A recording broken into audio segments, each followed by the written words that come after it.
Do you struggle with consistency? You might get really excited about a new habit or goal that you're bringing into your life, and then you do really well for a while until one day your day doesn't go as planned, and all of a sudden it starts falling to pieces. Your big hopes of reaching a goal ends up dwindling to next Monday, and you continuously push it off. And then pretty soon you realize that you are 2 year or 3 years down the road and you're having the same conversations with yourself about certain goals that you still want to achieve, but you have not yet reached. Does this sound familiar? I know I have struggled with this in the past, and we're going to stop that. So, want to share with you 4 tips to help you to finally build consistency so that we can build these habits and routines into our life in a way that actually works, even when life happens. Are you ready to stop the chaos, the stress, the overwhelm that's filling your life? I'm Renee Matt, and together you and I are going to build simple routines that are going to change your life. When you put these habits into practice, you're going to be able to organize your life in a way where you can be there for your family, pay off your debt, save money, your house can stay organized, you don't have to stress about what's for dinner, and you still get time for yourself. So without further ado, let's get started. Welcome to the Routine Advantage Podcast. I think the biggest thing to start with here is that we're never going for perfection. I think that's one of the things that make us struggle so much in trying to build consistency is that we're always looking for it to be perfect. And when it doesn't go perfect, it really throws us off our game. And for me, I struggle not having things go perfectly. It's usually like if I can't do it really well, I just don't try because I don't like failing. And that tends to be what I have done. But over the years, I've had many, many years of failing to keep up with goals and not reaching what I want because of my lack of consistency. And these more recent years, I have really tried to step up my game and figure out like why am I not reaching the goals that I want to reach? And I have figured out that there are very key things that I need to adjust, including my mindset on how I approach the habits and routines that I put into my life and how I'm reaching those goals. So, I wanted to share some of those things with you today because they have really helped me in actually reaching goals. And I'm hoping that they will help you too if you have not considered looking at it from this aspect. And you should be able to use these tips no matter what your goal is and what you're trying to build consistency around, because they apply to pretty much any area of life, whether you are trying to hit a gym goal or a career goal or, some sort of health goal or just whatever you're trying to do. Maybe it's just keeping up on your house and your laundry and, or writing in your paper planner or increasing your, book reading time, whatever you are trying to achieve, these tips can be used. So, the first thing that you need to do before we go into the tips is understand what you are trying to achieve because then when you know what you're going to try to achieve, you can break it down into the habits and routines that are going to help you get there.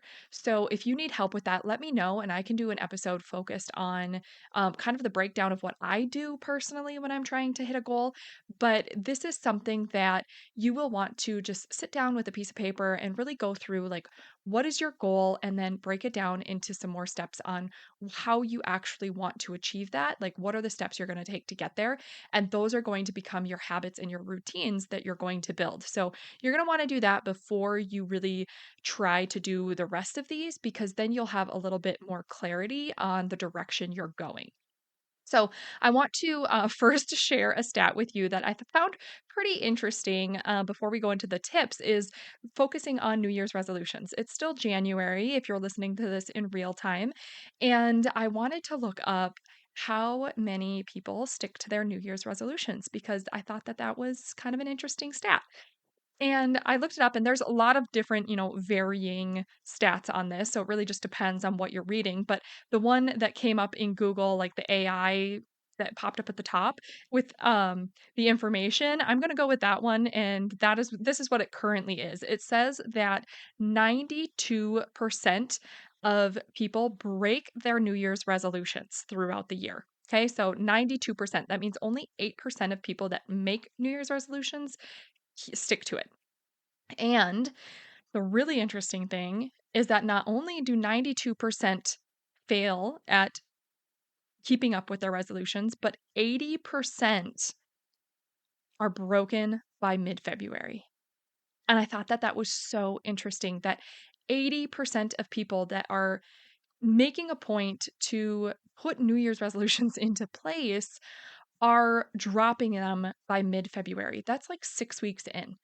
So there's clearly something that is common that we all struggle with consistency. So the ones that are hitting it, that 8% that is that are achieving their New Year's resolutions probably have some of these things that I'm going to share with you in place to help them build the consistency and move forward through it. So I thought that was just very interesting. So you're not alone if you struggle with consistency, but that doesn't mean that there is no hope. So these are 4 tips that have worked for me to finally build consistency with habits and routines to help you reach a goal or just maintain consistency for anything in your life. So, number one is to start small. And this one sounds so simple and it doesn't always sound appealing because when we are ready to make big changes, we want to make big changes and we start doing lots of different things. But when we do that, the problem is that it gets very overwhelming very quickly and it's hard to keep up with.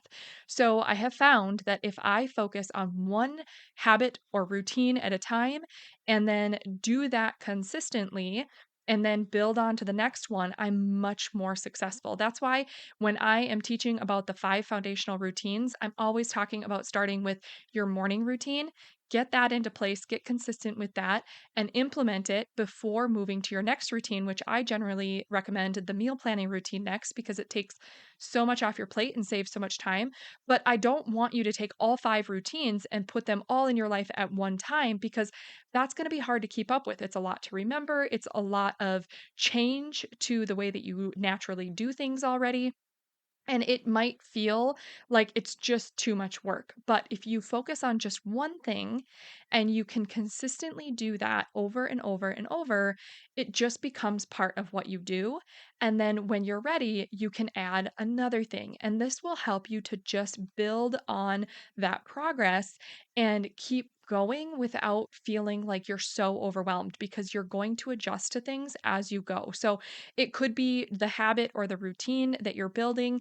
It could also mean, like, if you are putting a new routine into place, keep the routine also short. Like, it's not just starting small with one thing, but it's also starting small with what you're actually doing. So, even if that one thing, like, don't make it where your one habit or routine is going to be to deep clean your house every Saturday from 9 a.m. to 2 p.m. Like, that's not great. Like, you're gonna have things that come up and you wanna do other things, or you have plans and people wanna get together, or you just wanna sleep in and enjoy the morning in your jammies and a cup of coffee, or go out for a morning bike ride early in the morning on a beautiful summer morning. Like, there are things that you're going to want to do. That is a big commitment. But if you're looking at doing your daily 7 home routine that I talk about, that is going to be under 30 minutes a day. And that is much easier to maintain because you can do it at any point in the day. It is a short amount of time. You can go quickly and you can adjust it, and you can do it in the morning, you can do it in the afternoon, you can do it in the evening, whatever works for you. It's a lot easier to fit that and be flexible with it while maintaining the consistency of getting it done because it is short and concise. It's not this big, huge commitment to stick to. So I think that is the big thing, is that you have to keep it small and you have to keep it very simple and short. The second thing that I want to tell you is to keep it visual. Now, this can mean several different things. You can put this in your paper planner and keep it in front of you that way if you're a paper planner user. If you want to keep it on a whiteboard in your office or even on your fridge. My sister was actually just talking about how she got one of these and it's helping her a ton. And we were on a video chat with our family, and I was standing in the kitchen and I kind of shifted over, and there is a little whiteboard on our fridge. It's like this cute little marble one that is at Target for like $5. I guess I got it a few years ago, so maybe it's not there anymore. But um, it's just this cute little whiteboard, and we have our priority tasks for the week listed on there because they are in my planner. But if I can see them in the kitchen, then they're still reminding me when I see those. And then Tony is also aware of those because he's not looking in my planner. But if we have some priority tasks that maybe both of us are trying to achieve, I'll write them on there. And I do have a tendency to just ask him, like when I'm filling that out, he's usually somewhere nearby. And then I ask him, like, what are some things that you want to accomplish this week? And then he tells me whether it's, mowing the lawn or bringing something to the dump. Like he has those types of tasks that he tells me. And then I put them on the list with mine on the fridge. And then we kind of have this task list to do together that these are our priorities for the week. So we're both on the same page. We know what both of us are trying to get done. And that is super helpful just to keep it visual on the fridge like that. Another way that you can do this is on your phone. I don't want to promote being on your phone, but there are some cases where it can be really helpful, especially if you're trying to build a habit. I like using a habit tracker on my phone. It's a little widget that pops up, and I use the one called Day Stamp. And it's an iPhone app, and I believe there would be something very similar to an Android if you can't get this particular one. But they have a free version, and I actually even paid for the premium. It was only a couple dollars, but I love it so much that it has helped me be consistent that I was willing to pay a little extra to make sure that I could keep using all of the features of it. But it's just really cool because you can plug in what habits you want to work on. And I would strongly advise to start with a small number. Like I said, don't do too many at once or it gets very overwhelming. But basically, you're just tracking your habits or, something that you want to build consistency on. You can mark how many times you want to do it. If you want to do it daily, if you want to do it, 4 times a day, if you want to do it, throughout the week, just a couple times a week, you can adjust what your goal is and it will kind of shift how it tracks it for you, which is really nice. And then the other thing you can do is you can color code it. So if it's matching, your color code in your daily planner, that is pretty handy. I do that. And then the other thing is that because it's a widget and it's very visual, you don't even actually have to open the app to see what you're doing. So you don't have to remember to go track it. All you do is you see it on your home screen or on one of your home screens, and you just click it when you're done or when you have completed that habit or that task. And once you do that, it shades it out and it blocks it out and then it takes it off your list. And when you look back at the calendar, you can see how consistent you've been on each individual task and all of your tasks as a whole. So I really enjoy using this. It helps me to stay consistent, keeping track of those things all throughout the week. And then when I hit my weekly time to sit down with my planner, I go back and fill out my trackers in my planner at that point. That's just what I've been doing recently. It works really well for me because I don't get into my planner to be updating my habit trackers all week long. And that is just something I struggle with. If I didn't keep track of it on my phone, I would probably fall behind on my tracker in my paper planner because I just don't go into my paper planner to track those things as consistently. And maybe if that was my only option, I would, but somehow I kind of doubt that I would. I really enjoy tracking it on my phone. So then I make sure I remember. And then when I go to fill it out in my planner, then I can actually see the progress that I've made. And I'm not second guessing myself on whether or not I completed something throughout the week. And you might be asking, like, why do it in both? And you don't have to. The only reason I do it is because I really like seeing it in my paper planner because I have a full span in there, whether it's a full month at a time or a full year at a time. I really, really like seeing the visual and I like the action of actually going and writing it by hand and filling things out, it makes me feel more accountable to what I'm trying to achieve rather than just hitting it on my phone. So that is why I do it. So really, I'm doing it in the paper planner. The phone app is just helping me achieve that. And you have to see what works for you, test what works, like tweak it however you need to, and just find a system that works really well for you. But in this step, like finding a way to keep it visual is going to be very important so that it's always front of mind. The third tip that I want to share with you is to make sure you're doing regular check ins and you schedule them. This one can be hard because we make a lot of goals for ourselves. And then if we don't have a plan to actually check in and see where we are with these goals, then everything kind of falls to the wayside and we lose sight of what we're trying to achieve. So, you want to be scheduling these regular check ins, whether it is your weekly check in on your habit tracker, like I was just talking about. Maybe it is doing your weekly planning for the upcoming week. Maybe it's doing your weekly budget chats. Maybe it's doing your monthly budget review for the upcoming month.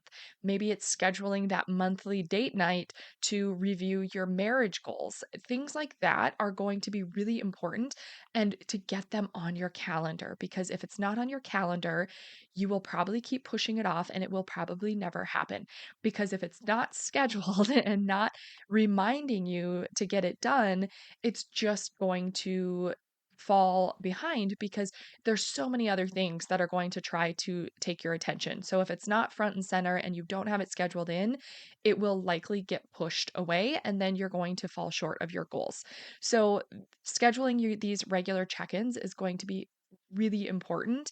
And those check-ins can be whatever you need them to be. It could be daily, it could be every couple days, it could be a week, every month, quarterly, whatever you need it to be. It can be just you, it can be with your spouse, it can be with a friend, it can be with some sort of accountability group. Anything that is going to help you to achieve your goals, just test out what works for you. And if it doesn't work, ask yourself why. And the fourth tip I have for you is to not focus on perfection, focus on the data. And this one can be hard, especially if you are like me, where you want everything to be perfect. So instead of like focusing on that perfectionism and just giving up when everything doesn't go as planned because you have failed, you have not failed. If you didn't hit a goal, I want you to ask yourself why and how you can make it better the next week. So, especially if you're tracking weekly, this is really helpful. I think weekly is pretty ideal for most things. Like you might be doing it daily, but doing a weekly check in is just really helpful. So if you didn't or it didn't hit your goal, ask yourself why and how you can make it better the next week. So if you're sitting down and you look at wanting to go to the gym, 5 times that week and you only got there 3 times, then ask yourself, why didn't you get there all 5 times? Was it a conscious choice where you chose not to go because of a valid reason? Did you just push it off because you just didn't feel like it? Did something else come up? Did you have poor planning? Did you not plan ahead on when the best time would be to go that day? Were you not flexible? Were you sick? Like, there's lots of different things that could derail these goals. But when you look at that, instead of saying, I failed, now it's pointless to go, what we want to do is actually look at that and say, okay, I was able to go 3 times this week instead of my 5, which was my goal. Next week, how can I make next week a success? Do I need to focus on 3 times because I know I can do 3 times and be really consistent at going 3 times a week first? And then build it to 4 times a week until I can be really consistent with that, and then build it to the 5 times a week. That might be something to consider. Or you might look at that and say, okay, I just need to be better at planning. I need to adjust my schedule and I need to go to the gym in the morning on Tuesday and Wednesday, but I need to go in the evening on Tuesdays and Thursdays and Fridays because otherwise it doesn't work with how my schedule fits in my life. So you have to decide what will work best for you. But when you focus on just looking at the data instead of focusing on the failure or the perfectionism of trying to keep everything perfect. Just focus on gathering the information and then assessing that information and then doing something with it and doing a new action plan or revising your current action plan so that you can build the consistency because we're going to be much gentler on ourselves because we can be pretty hard on ourselves if we're not hitting our goals. And this is a way to be much kinder to ourselves and also be building the habit of the consistency as we move forward when we're focusing on gathering information, tweaking it a little bit, and seeing what needs to adjust, and then trying it again and continuing to do this over and over until we have just maintained that consistency. Because even if you're doing a little bit, it's more than nothing. And when we can continue gathering the information, we can continue getting better and better. So, if this episode was helpful for you, I would love it if you would share this with a friend and even keep each other accountable. If you have some goals that you're really struggling to keep yourself on track with, find a friend to do it with you or to help hold you accountable. Schedule those weekly check ins with each other or monthly check ins or daily check ins, whatever you need. But schedule those things to those times to check in with each other because that is what is going to help you continue to make progress week after week. And you can keep building on it because you're starting small and you can continue to grow over time. And over time, you will build consistency. I pulled a quote from Aristotle that I thought was helpful for this episode. And it was, "We are what we repeatedly do. Excellence, then, is not an act, but a habit."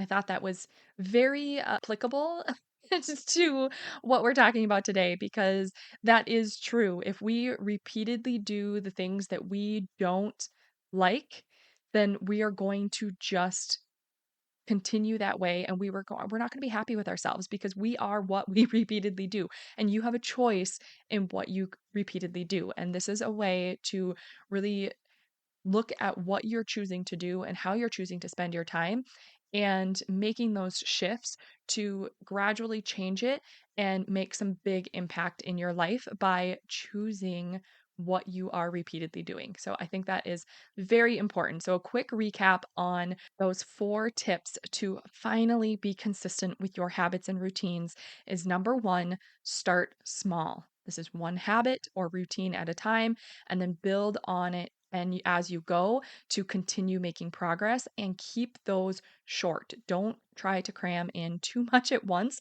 Break the big things down into smaller chunks so they're actually achievable so that you can be consistent. And once you're consistent, you can build on that.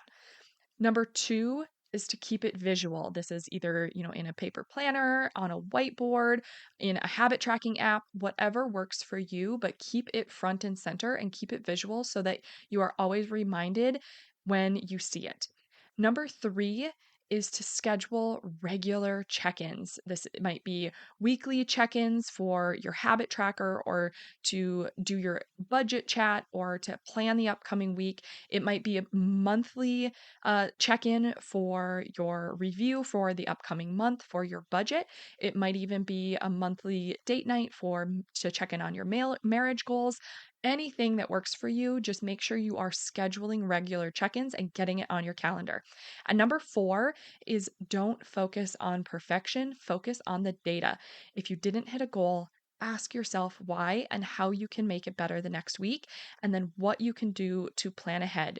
Do you need to do a different time of day? Do you need to set a timer? Do you need to prep the night before? But gather the data and then assess that and make your plan for the next week to continue getting better and better, or even at least maintaining the consistency. So that is your episode today. If you have not had a chance to leave a rating or review, I would so appreciate it. This is a way that others can find the podcast and the podcast algorithms bump it out to more listeners that are looking for podcasts like this. And because of you guys already taking the time to listen and leave those ratings and reviews, it is so appreciated. And we recently, in the last few weeks, have bumped into the top 3% of podcasts globally. And I am just so thrilled and I'm so excited and I am so thankful for you being here. And if you are willing to leave that rating and review, if you have not yet already, I would greatly appreciate it. And I hope that you have enjoyed these episodes and I can't wait to continue bringing you more and more. So I hope you have a wonderful day and I will catch you on the next episode. If you have been dreaming of finding the perfect paper planner, look no further. My favorite paper planner is the Dream Planner by Horatio Printing. They have nice thick pages, so there is no bleed through. There are simple, clean lines, so you can keep it super minimal if that's your style, or you have the space to get really creative if you like doing decorations or washi tape or stickers and all the things. There is enough structure to keep you organized without it being overwhelming, and there are even pages to plan your annual goals and dream, and even do a check in each quarter. There are plenty of pages in the back, and this is where I like to track our marriage goals, my cycle, podcast progress throughout the year to keep this podcast going, my annual task list, and even habits that align with my goals. My favorite version is their black leather lay flat version, but you can also get other colors or even the spiral bound version if you are a spiral kind of girl. So I use my Google Calendar for my schedule, but if you have been listening to the podcast long, you know that I use my paper planner to plan out my upcoming week every Friday morning during my morning routine. This is a time that I can see my day stacks, I can plug in my priority tasks for the week and update my habit trackers to see if I am on pace to reach my goals. It is one of my favorite times of the week and I love my paper planner. It's the only one that I've been able to stay consistently using throughout the entire year, and I love it. So once they sell out, they are gone for good. So you're going to want to grab yours quickly before they are gone if you want one for 2025. You can go to horatioprinting.com. That's HORACIO printing.com and use code Renee15 for 15% off your entire order. That's RENAE15 to get 15% off. You are not going to be sorry, and you will have so much fun planning the year ahead.